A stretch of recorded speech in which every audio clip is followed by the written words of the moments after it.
میاں صاحب کو دائرہ اسلام سے خارج کرنے کی دھمکی پچھلے دنوں دی جائے، یہ کیا That was ہے؟ absurd. Nonsense. ہاں بالکل. اب یہ اندازہ لگائیں کہ بنی نوع انسان کا کتنا بڑا وہ سائنٹسٹ ہوگا جو یہ پرڈکٹ کرے، اور یورین کا ٹیسٹ ہے وہ، یہ میں نے بھی پڑھا ہے کہ جی آپ کو 25 سال کے بعد ہارٹ کا یہ پرابلم ہو سکتا ہے، تو پریمپٹیو میئرز یہ ہم ریکمینڈ کرتے ہیں. یہ اتنا بڑا احسان ہے، ایکس رے سے لے کے اس طرح کی تحقیق تک.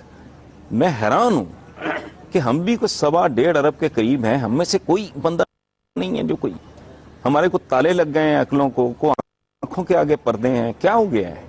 ہم اس قرۂ ارض پہ کنٹریبیوٹ کچھ نہیں کر رہے، ہم پیراسائٹس ہیں یا ہم بینیفیشریز. بڑے کریٹیو لوگ ہیں، ایک ایسی کریشن ہم ایجاد کرتے ہیں جو دنیا کے کسی بندے کے دماغ میں نہیں آ سکتی. آپ بکرے کا وزن بڑھانے، میں آپ کو ایک اور عجیب بات جعلی دودھ بنانے میں، کہ جو وطن کارڈ ہیں جو سیلاب زدگان کے لیے جاری کیے گئے ہیں، وہ استعمال شدہ وطن کارڈ کچھ لوگ بڑی بھاری قیمت پر خرید رہے ہیں، اور یہ سمجھ نہیں آ رہا کہ وہ ان کو خرید کر کریں گے کیا.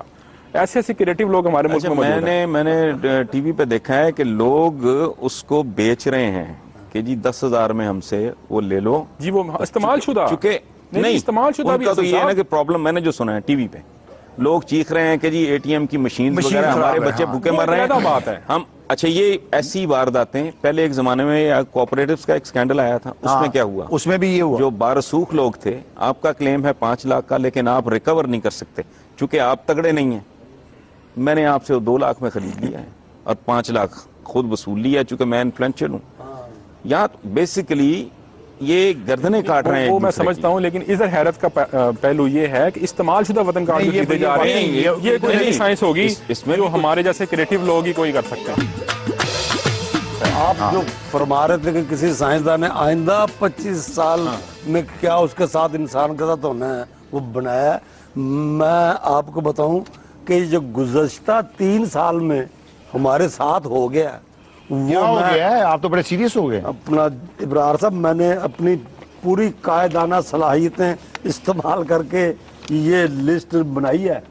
یہ دیکھیں پچھلے 3 سال میں صاحب، صرف 3 سال آٹا جو تھا وہ 2007 میں 16 روپے تھا، 16 روپے کلو، اب 32 روپے 3 سال میں. اچھا یہ کیا بات کر رہے ہیں آپ؟ 32,000 روپے کلو بھی ہو جائے تو جو لوگ یہ کام کر رہے ہیں، یہ دھندا کر رہے ہیں، وہ تو افورڈ کر سکتے ہیں. جو کھانے والا نہیں کون کر رہے ہیں؟ نہیں اصل میں بات یہ کون کر رہے ہیں؟ جو اربوں روپے کی دہاڑیاں لگا رہے ہیں ان کو تو فرق نہیں. محنت کا نچوڑ.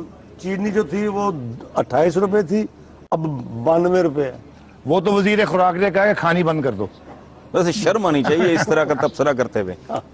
وہ کہہ رہے تھے یہ عیاشی ہے، یہ بند کر دو.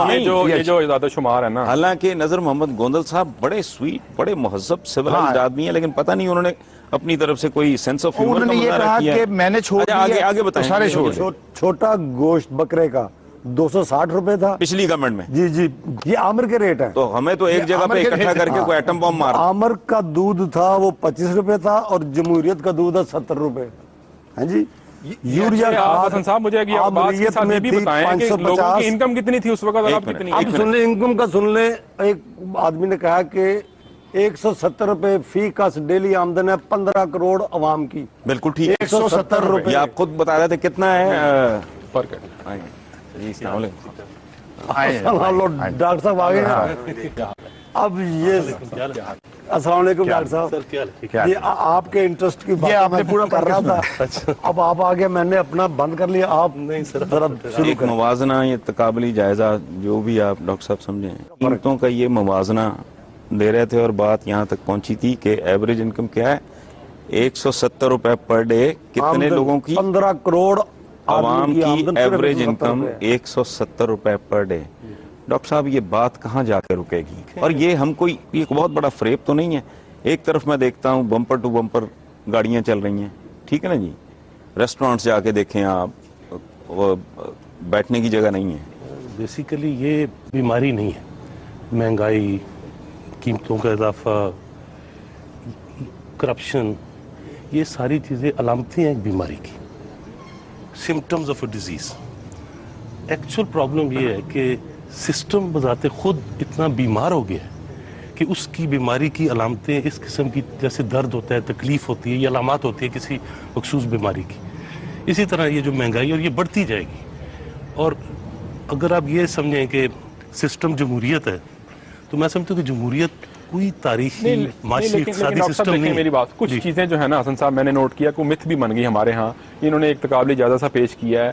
لوگوں کی انکم بھی تو بڑی ہے. آپ اپنے ارد گرد نظر اٹھا کر دیکھ لیں, جن لوگوں کو آپ جانتے ہیں جو آپ کے گھروں میں کام کرتے ہیں, جو مزدور طبقہ ہے, دائیں بائیں لوگ, کیا ان کی حالت وہی ہے جو آج سے 5 سال پہلے کی تھی؟ صاحب نے جو کوشچن کیا ریلیٹڈ ہے اس میں یہ کہ بیسیکلی ایک جو طرز چینج کیا 1980 کے بعد اس کو چلانے کی. پہلے یہ ہوتا تھا کہ ایک کینشینسٹ پالیسی ہوتی تھی جو ایوب خان کے دور میں, بھٹو صاحب کے دور میں چلتی رہی. اب ریاست جو ہے وہ معیشت سے نکلتی جا رہی ہے پرائیویٹائزیشن کے ذریعے ان چیزوں سے. اور یہ جو نیا طریقہ کار ہے جس کو مانیٹرزم کہا جاتا ہے یا ٹرکل ڈاؤن اکنامکس ہے, اس میں پاکستان میں جو آبادی افیکٹڈ ہے جس کو اب مڈل کلاس کہتے ہیں, جہاں ٹرکل ڈاؤن جہاں تک کر رہی اکانومی وہ 1.5, 2, 3, 3.5 کروڑ تک ہو سکتی ہے. ڈفرینٹ لیئرز ہیں مڈل کلاس کی, اور وہ ہم اور یہاں اور گاڑیوں میں مڈل کلاس کو آپ کیسے ڈیفائن کریں گے؟ کتنی انکم سے کتنی انکم تک کے آدمی کو آپ کہیں گے کہ وہ مڈل کلاس؟ میرے خیال میں 50,000 سے, اگر انفلیشن ریٹ کو دیکھا جائے, 50,000 سے 2.5, 3.5 lakh monthly income middle class ہو سکتی ہے. وہ اس میں پھر آگے کیٹیگری اس میں پھر ڈفرینٹ کیٹیگری. ٹھیک ہے, اس کے ذریعے ان کو یہ تو پرواہ ختم ہو گئی ہے سسٹم میں کہ پہلے جو ہوتا تھا کہ اصلاحات کی جاتی تھی, ریفارمزم تھا, ہیلتھ, ایجوکیشن, سارا کچھ سرکار کرتی تھی. اب وہ سرکار نے اپنے سارے کام چھوڑ دیے اور اس کو ٹوٹلی پرائیویٹائز کر دیا, جہاں علاج بیماری ایک کاروبار ہے. اس میں تو لاجک یہ دیتے ہیں نا کہ اسٹیٹ کا کام نہیں ہے کاروبار کرنا. دیکھیں نا, دوسری طرف جتنا بڑا کاروباری ہے وہ پالیٹکس میں ہے. بالکل, پولٹری سے لے کے چینی تک بالکل تمام بڑے بڑے کاروباروں پہ سیاستدان ہیں اور انہوں نے باقاعدہ مافیاز میں بنائے. ڈاکٹر صاحب سے پوچھوں گا کہ آپ یہ بتائیں, پیٹرول جس طرح گورنمنٹ کبھی مہنگا کرتی ہے 5, 6, 7 روپے جب کرتی ہے, یہ بڑا ڈیفیکلٹ ڈیسیژن ہوتا ہے. اور انفیکٹ یہ ایک طرح کی ایزی ٹیکسیشن ہوتی ہے. لوگ ویسے تو ٹیکس نہیں دیتے, تو پیٹرول مہنگا کر لیں, آپ بھی دیں گے ٹیکس, آپ کا ڈرائیور بھی اتنا ہی دے گا, میں بھی اتنا ہی دوں گا, سارے اتنا ہی دیں گے. اس کو اوائڈ کیا جا سکتا ہے کہ یا یہ واقعی انٹرنیشنل اکانومی کے ساتھ اس کو ریلیٹ ہی کر سکتی ہے گورنمنٹ؟ بین الاقوامی قیمتیں بڑھ گئی ہیں تو اس کو بڑھانا ہی پڑتا ہے, کیونکہ پیٹرول ہمارے پاس تو نہیں ہے اور حکومت تو اب اس میں سے بھی کل نکل گئی ہے. یہ قیمتیں بھی اب وہ کمپنیاں خود ہی فکس کیا کریں گی. جیسا لال صاحب نے کہا کہ حکومت بہت سارے معاملات سے فارغ ہو رہی ہے, لیکن مجھے ذرا یہ ایک اوور آل ویو لینے دیں کہ قیمتوں کے بارے میں یہ طے شدہ ہے کہ یہ کم نہیں ہوا کرتی. نہیں, یہ دن میں 3 بار بڑا کرتی ہیں. ہم پوری دنیا میں پھرتے ہیں, یہ لوٹ مار اس طرح تو نہیں مچتی کہ دن میں 3 دفعہ 3 دفعہ کھانا ملے نہ ملے, 3 دفعہ قیمتیں ضرور بڑھ رہی ہیں. سعودی عربیہ سے لے کے یورپ تک, امریکہ تک, یہ طریقہ ہے. قیمتیں ٹھیک ہے آپ کی بات بڑھتی ہیں, لیکن اس طرح ٹوٹے ہوئے چھتر کی طرح بڑھتی ہیں. کوئی طریقہ ہوتا ہے, کوئی سسٹم ہے. ڈاکٹر صاحب پیٹرول تو انٹرنیشنل کے ساتھ چل رہا ہے, یہ گنا بھی انٹرنیشنل چینی. نہیں, یہ بتائیں پلیز ذرا اس کو ایکسپلین کریں نا, ہم ذرا جاہل لوگ ہیں, ہم کو ذرا سمجھنے میں آسانی رہے گی. اس میں جہالت کی کوئی بات نہیں, کیونکہ عوام تو یہی سمجھتے ہیں نا کہ یہ کیوں اتنا آربیٹریلی سب کچھ وہی تو میں ہوتا عرض کر رہا ہوں. یہاں قیمتوں کا نظام جو ہے بہرحال کافی کلپٹ ہے, الٹ پلٹ ہے, جو طریقہ کار ہونا چاہیے وہ نہیں ہے. لیکن میں ایک اوور آل بات کر رہا تھا کہ کم قیمتیں ہونے لگے تو اس کو ریسیشن اور ڈپریشن کی طرف اکانومی چلی جاتی ہے. دیکھنا یہ ہوتا ہے کہ اکانومی گرو کر رہی ہے یا نہیں کر رہی. اکانومی گرو کرتی ہے تو اس کے ساتھ تھوڑی بہت قیمتیں بڑھتی جائیں, اس سے عوام کو فرق نہیں پڑتا. آپ نے یہ بھی پوچھا کہ اچھا قیمتیں تو بڑھ رہی ہیں لیکن لوگوں کی انکم کا کیا حال ہے.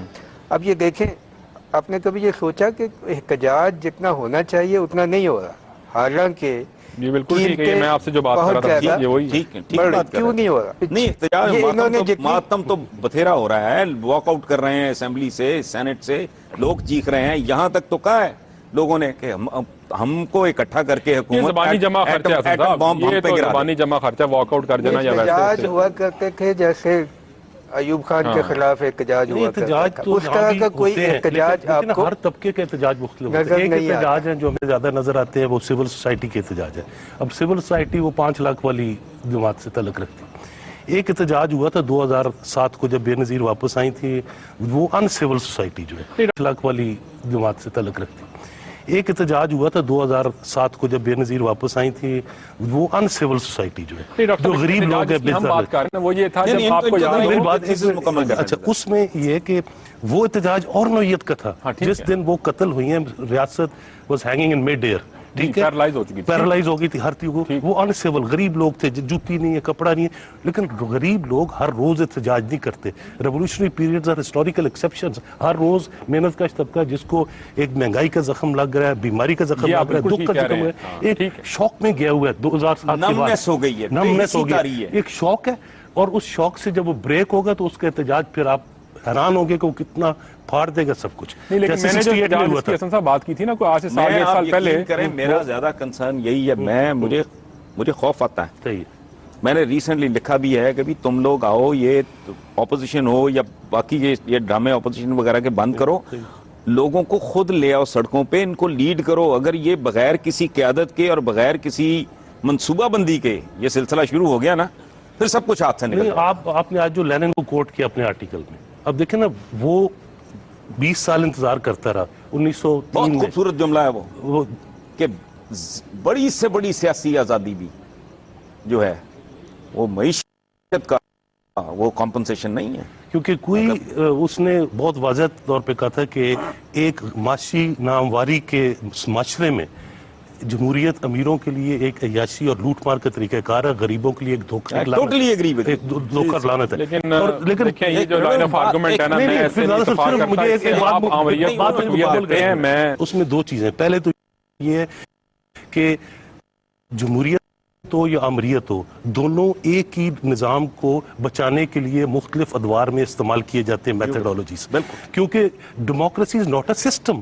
آپ دیکھیں نا, روم میں پریٹورین ڈیموکریسی تھی, ایتھینین ڈیموکریسی کی ہم بات کرتے ہیں, اسلام کی شورائی ڈیموکریسی تھی. کیا وہ سارے معاشی اور اقتصادی معاشرتی نظام ایک جیسے تھے؟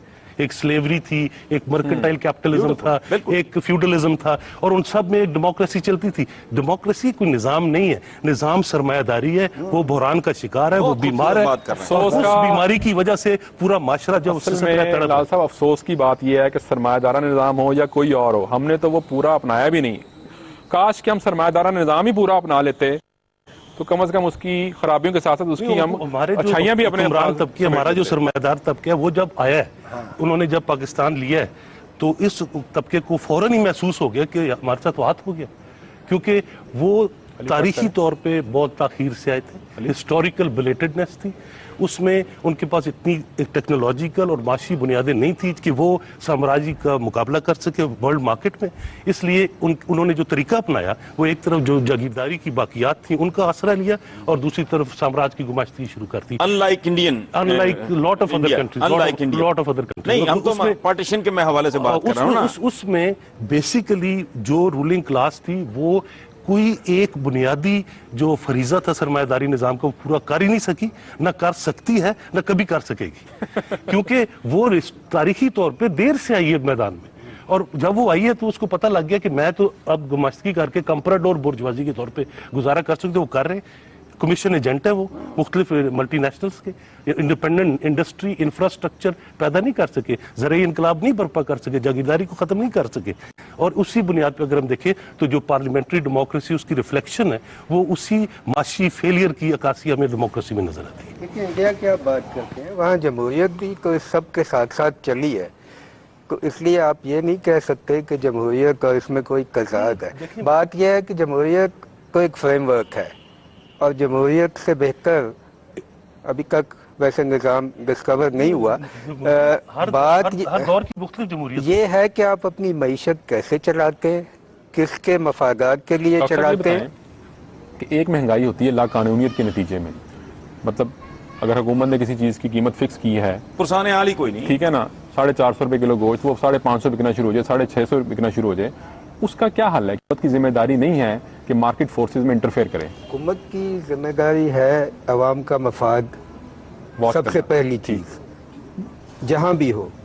معیشت میں انٹرفیئر کرنے کا مطلب یہ ہے کہ حکومت خود دکاندار نہ بن جائے, حکومت خود فیکٹری نہ چلائے, لیکن اس کا مطلب یہ نہیں ہے کہ جو رولز آف دا گیم ہے وہ وائلیٹ ہو رہے ہوں تو ان کو بھی ہونے دیں. یہ بیڈ گورننس کی نشانی ہے. لیکن ڈاکٹر صاحب کیونکہ جو ایک آدمی حکومت میں بھی ہے اور اس کی ایک دکان بھی ہے, نہیں اس کی انڈسٹری بھی ہے, وہی اس کا دکان. لمبا دھندا بھی ہے, وہ خود کاروبار حکومت بھی میں ہے.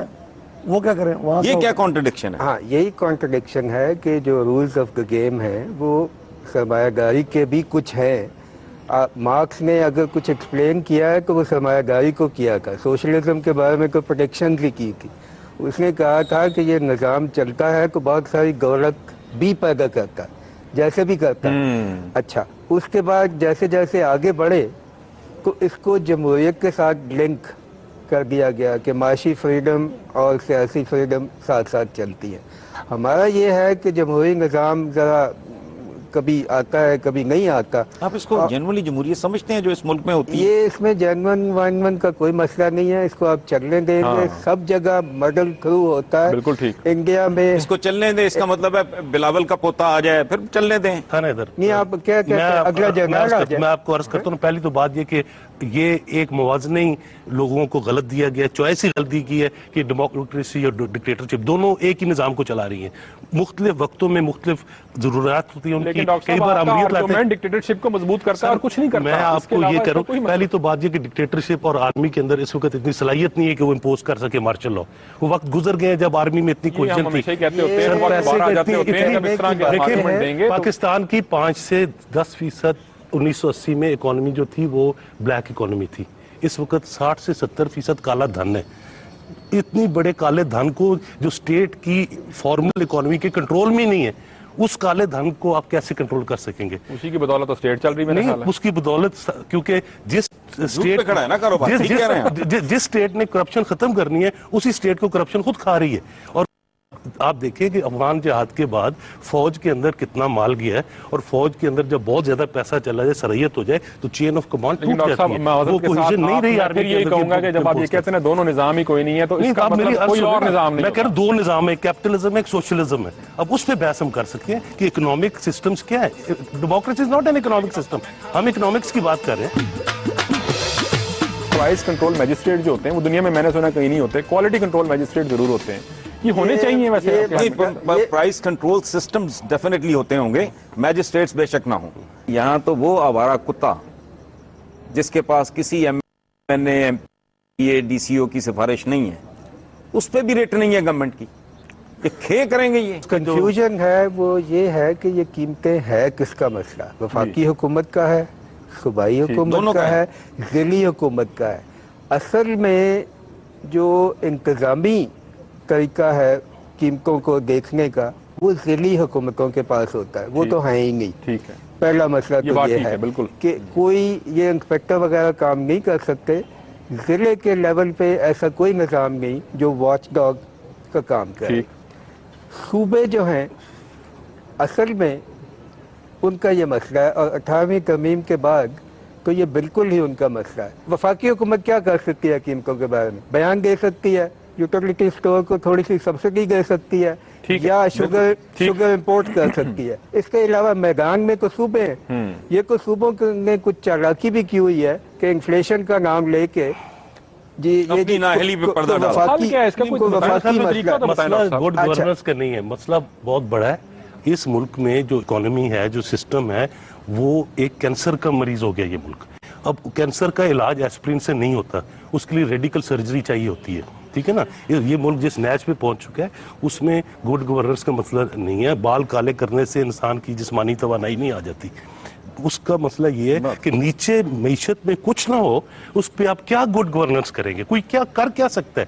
اس میں آپ ایک ہی کام کر سکتے ہیں, آپ فوری طور پہ چاہے مارشل لا کے ذریعے ہے, چاہے سیولین گورنمنٹ لوٹ مار کرے, بھاگ جائے. ایک ڈاکٹر صاحب ایسا ہی ہے نا کہ ایک ایسا گھر جس کے اخراجات ہوں ₹1,00,000 مہینہ, انکم ہو اس کی 10,000, وہ گھر کا سربراہ جتنا بھی اچھی کتنا کیا پرفارم کر لے گا. اچھا ڈاکٹر صاحب یہ بتائیں, آپ چیف اکانومسٹ بھی رہے ہیں پاکستان کے, یہ جب اسٹیٹ بینک کی رپورٹس وغیرہ آتی ہیں, پتہ لگتا ہے اس سال کی جو رپورٹ تھی کہ جو شوگر کا سیکٹر ہے اس نے پروفیٹیرنگ بہت زیادہ کی, اب نارمل پروفیٹیرنگ ہوئی ہے. اسی طرح بینکنگ سیکٹر ہو گیا, سیمنٹ ہو گیا, کارٹلز بنے ہوئے ہیں پورے. تو کیا ان پر جو ونڈ فال گین ہے اس کے اوپر آپ ایکسیسو ٹیکس نہیں لگا سکتے؟ یہ بھی تو ایک طریقہ ہے نا انفلیشن کنٹرول کرنے کا. اتنی بڑی مصیبت آئی ہے ملک میں، انکم ٹیکس کے اوپر فوراً ایک سرچارج لگا دینا چاہیے تھا بڑی انکمز پہ، ہم وہ نہیں کر سکے ان کے لیے. تو آپ اتنے بڑے مل اونرز جو سارے اسمبلی میں بھی بیٹھے ہیں دونوں طرف، نہیں فیوڈلز آپ کے اتنی دونوں طرف، بڑی ہولڈنگ ہے، تو ان کو آپ یہ کنٹرول کہتے جی ایگریکلچر انکم پہ ٹیکس. لیکن اس کا مطلب یہ نہیں ہے کہ ہمیں گیو اپ کر دینا چاہیے. دیکھیں اگر یہ کارٹیلز ہیں تو ایک کمپٹیشن کمیشن بھی موجود ہے. جی ہاں بالکل، آپ لوگ اس کی بڑا سپورٹ فعال کریں، ادارہ ہے وہ تو، بلکہ ہاں اس کی سپورٹ کریں، اس کا ایک لا موجود ہے. بالکل. جب بھی آپ ڈی ریگولیٹ کرتے ہیں تو پبلک انٹرسٹ واچ کرنے کے لیے ایک ریگولیٹری باڈی بھی بنتی ہے، امریکہ میں بھی باقی ملکوں میں بھی. جو بھی چیز آپ کہتے ہیں کہ یہ پرائیویٹائز ہو گئی تو ریگولیشن کا نظام بہرحال موجود رہتا ہے. یہ دنیا میں اتنا بڑا جو معاشی بحران آیا، اس میں سبق یہی آیا کہ یہ بینکوں کو کھلا چھوڑ بیٹھے تھے، ان کو ریگولیٹ کرنا سبق حاصل چاہیے نہیں تھا. کیا انہوں نے کچھ سے، ڈاکٹر صاحب یہ وہی بتائیں- پالیسی چل رہی ہے. یہ بتائیں کہ یہ جس طرح ہمارے ملٹی نیشنل کمپنیاں ہیں، آپ ان کا دودھ لینے جائیں 70 روپے لیٹر 60 روپے لیٹر ملتا ہے، قوم میں یہ غالباً 10 روپے لیٹر خریدتے ہوں گے یا 15-20 روپے، مجھے نہیں پتا.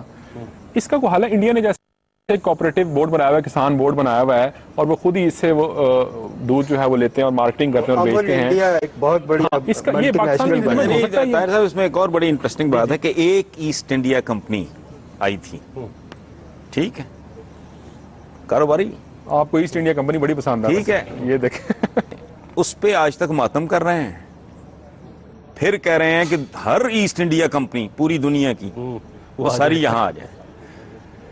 یہ بیمار لوگ ہیں. دیکھیں بیسیکلی تو جو ایسٹ انڈیا کمپنی جب آئی تھی اور جہاں جنگ آزادی ہوئی تھی تو مارکس نے ایک چھوٹا سا فقرہ لکھا تھا کہ انگریزوں نے ہندوستان کو ہندوستانی فوجوں سے فتح کیا تھا. یہ میرے خیال بات بھی میں ٹھیک ہے. امپورٹنٹ چیز ہے. آج جتنی وہ ایسٹ انڈیا کمپنی ہیں ان کے یہ لوگ کمیشن ایجنٹس ہیں.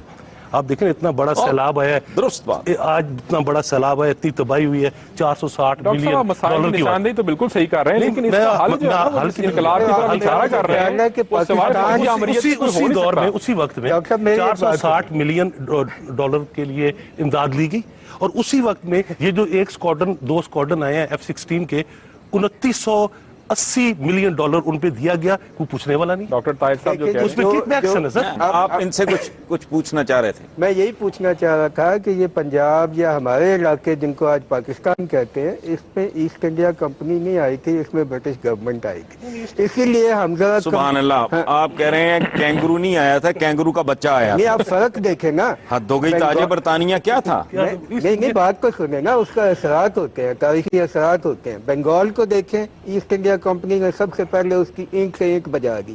آج بھی وہ احتجاج کرتے ہیں جب بھی انہیں بات تکلیف. وہی ہے جو ڈاکٹر صاحب نے کی ہے کہ پلاسی کی جنگ،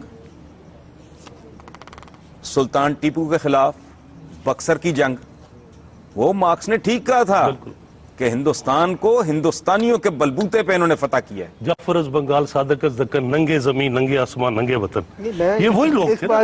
یہ جعفر میر صادق ہے جو ہمارے یہاں تو مصیبت یہ ہے کہ تاریخ کو اتنا مس کرتے ہیں، سچی بات ہی کوئی نہیں پڑھاتا. اب اس میں اگر آپ دیکھیں تو حل کی طرف جو آپ بات کریں نا، حل کوئی آسان حل نہیں ہے، چھوٹا حل نہیں ہے. یہاں پر یہ ان کو پوچھیں کیا ہوا بھائی؟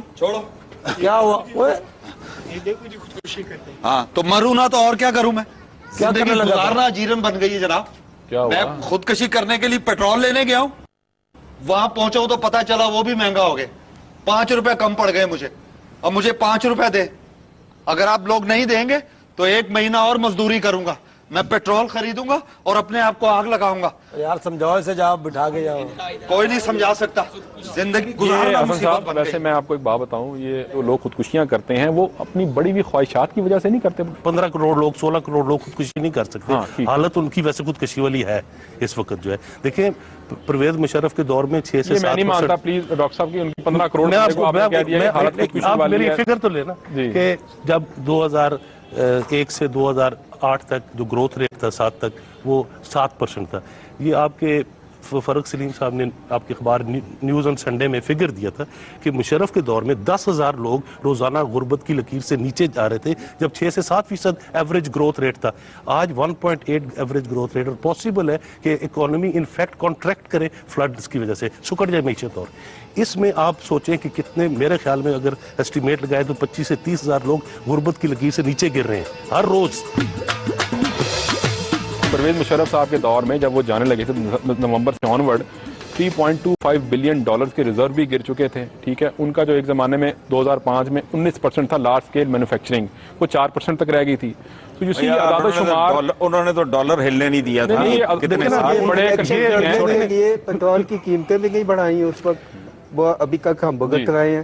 انہوں نے خوب پیسے بانٹے الیکشن لڑنے کے لیے. آخر میں جس کو ہم مانیٹری ایکسپینشن کہتے ہیں, جس میں اسٹیٹ بینک سے بوروئنگ کہتے ہیں, وہ سب انہوں نے وائی کبائی 400 ارب روپے کی پالیسیاں یہی تھی, ان کی پالیسیاں کنٹینیو ہو رہی ہیں. پاورٹی کی میں بات کروں, میرا ان کی پالیسیاں میرا خود اختلاف ہوا, حسن صاحب کیا تھا, میں نکالا گیا اعداد و شمار پاورٹی کے مینوفیکچر کیے. شوکت عزیز صاحب نے آپ کو کس سلسلے میں, کس پاورٹی جرم میں کے نکالا؟ فگرز پہ اختلاف تھا کہ جو وہ پاورٹی گراتے چلے جا رہے تھے.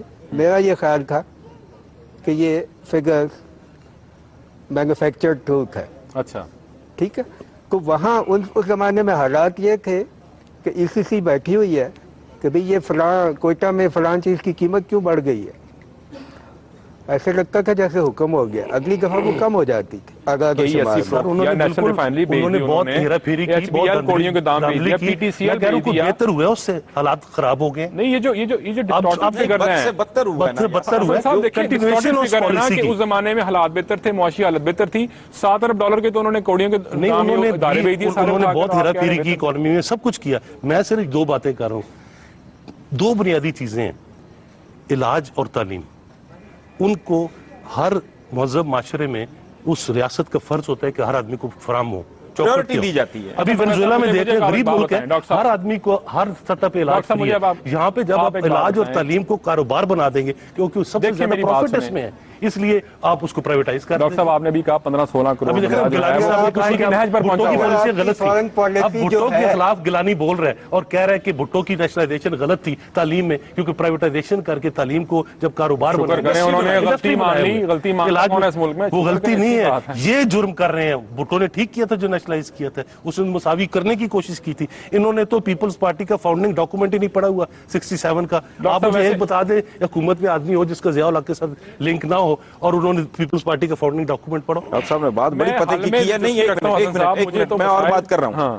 انہوں نے کہا ہے کہ پیپلز پارٹی آف ٹوڈے, اس میں کوئی بندہ ایسا ہے ہی نہیں ہے جس کا تعلق جینون پیپلز پارٹی سے. مسلم لیگ کا بھی وہی حال ہے, لیکن اس میں بھی جینون مسلم لیگیا کوئی نہیں ہے. کوئی تحریک استقلال سے آیا ہے, کوئی فلاں سے آیا ہے. آپ دیکھیں سارا رائٹ ونگ ریولوشن کی بات کر رہا ہے, الطاف حسین بات کر رہا ہے, شہباز شریف کر رہا ہے, عمران خان کر رہا ہے, جماعت اسلامی کر رہی ہے.